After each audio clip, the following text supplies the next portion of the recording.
13वीं सदी के वक्त तुर्क कबीलों की शक्ल में रहते थे। ये तमाम कबीले खाना बदोश थे। जहाँ सरसब्ज इलाका और पानी नजर आया वहीं खैमे गाड़कर डेरा डाल लिया करते। उन कबीलों में एक कबीले का नाम काई कबीला था।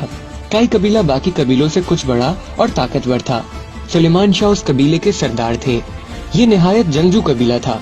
सुलेमान शाह और उसके कबीले के मकासद में सबसे बड़ा मकसद इस्लाम की अशाअत थी, क्योंकि ये वो वक्त था कि मुसलमान हर जगह से कमजोरी का शिकार थे। मंगोल अपना सर उठा रहे थे। सल्जूक की सल्तनत अपने ज़वाल के करीब थी। इन हालात में जरूरी था कि मुसलमानों की तादाद को बढ़ाया जाए, लेकिन इसी दौरान सुलेमान शाह का इंतकाल हो गया। उनके 3 बेटे थे। मंझला बेटा अर्तगल अपने वालिद का जानशीन मुकर्रर हुआ और कबीले का सरदार बन गया। अर्तगल गाजी बहादुर, निडर और जंगजू शख्स था, जो अपने कबीले का दिफा करना खूब जानता था।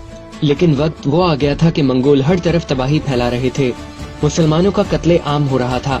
चंगेज खान की फौजियों ने ख्वारिज़म शाह सल्तनत को तबाह करके रख दिया था। मुसलमान मंगोलों के आगे लगकर भाग रहे थे। इस सूरत हाल में अर्तगल मंगोलों का मुकाबला नहीं कर सकता था, इसलिए वो अपने कबीले को लेकर सल्जूकी सल्तनत की तरफ रवाना हो गया। उसके साथ तकरीबन 400 के लगभग खानदान थे। रास्ते में उसने देखा कि 2 फौजें आपस में लड़ रही हैं। उसने सोचा कि किसी एक का साथ देना चाहिए। कुछ सोचकर उसने जो फौज हार रही थी उसका साथ दिया और अपने थोड़े सिपाहियों के साथ मुखालिफ फौज पर अचानक और बहुत तेज हमला करवाया।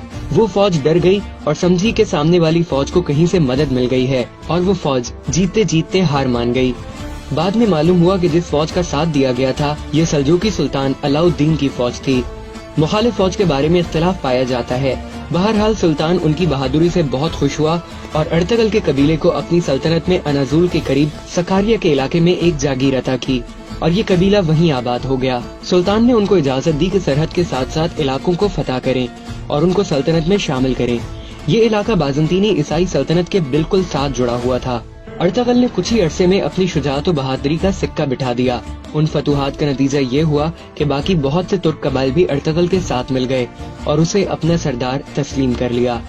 अर्तगल सुल्तान अलाउद्दीन के नायब के तौर पर भी लड़ता रहा और उसकी ताकत में दिन ब दिन इजाफा होता गया। अर्तगल ने बाज़ंतीनी सल्तनत के एक बहुत बड़े मुतहदा लश्कर को शिकस्त दी।